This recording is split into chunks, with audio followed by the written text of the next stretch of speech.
against the hostile environment created by the tourists, from the go-home bans to the divisive Immigration Act, which denies access to essential services, employment and education, and against the scapegoating of migrants.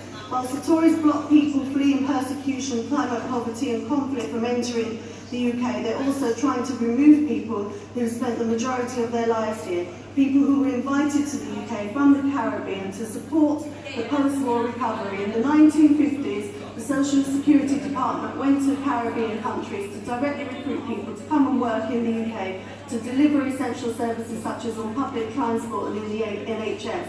They were told this was the mother country and that they were part of the British Empire. They're descendants of people who were enslaved, brutalised, whilst British institutions built their riches and wealth off their backs. When enslavement became unlawful, the likes of David Cameron's family benefited from the compensation that those that did the enslaving received.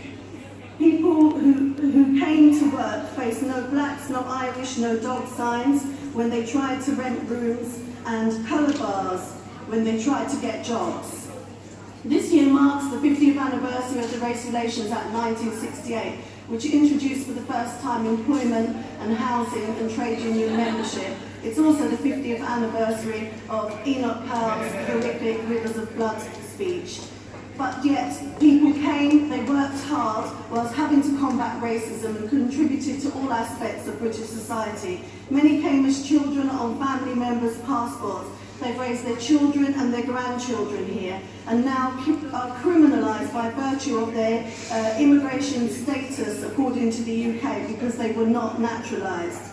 Disgracefully, May ordered landing cards which would have proved their status to be destroyed. In contrast, those threatened with deportation must provide proof for every year, their school records, where they lived and where they worked.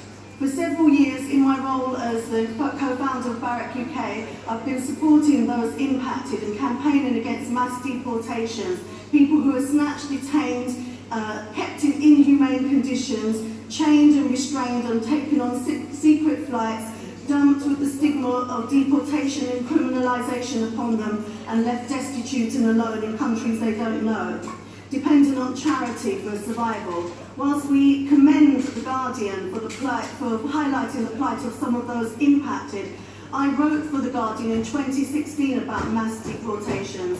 Barrack, with a coalition of black UK organisations which forms BME Lawyers for Grenfell, are challenging the government. We set out a 10-point plan of action for full justice and changes to policy, and we're offering pro bono legal support and surgeries for those impacted. So if anybody you know is impacted, please ask them to get in touch.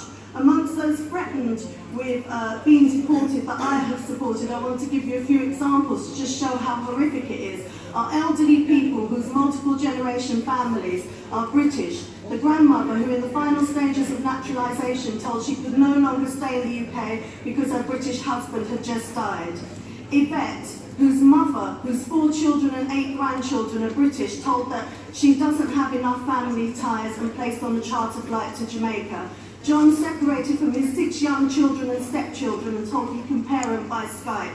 Sophia, who was taken from her home in the night, leaving her 2 sons with no parents. Her son was rushed to hospital in an ambulance, and her heavily pregnant daughter, who is the sole breadwinner in her family, who was depending on her mother to care for her young children, found herself the carer of not only her own 2 young children, but her 2 young brothers.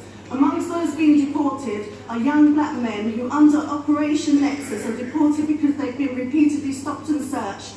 And young black men in the UK are up to 32 times more likely to be stopped and searched because of institutional racism. And without ever being arrested, charged or found guilty, they're deported. In addition, people like the elderly woman who was 84 years old when she went to a funeral in Jamaica and was told she couldn't come back to the UK. It took 9 years for her to fight to come back, and she only returned last month. And she had to pay her own airfare, and she was destitute because her home had been repossessed. The government apologies and promises are empty, as those impacted are still having to pay hundreds of pounds of naturalisation fees, and instead of being made British citizens, they're given leave to remain, which has to be renewed every 12 months. I called the Home Office press office and they told me there'll be no charter flights to the Caribbean in May, but would not commit after May.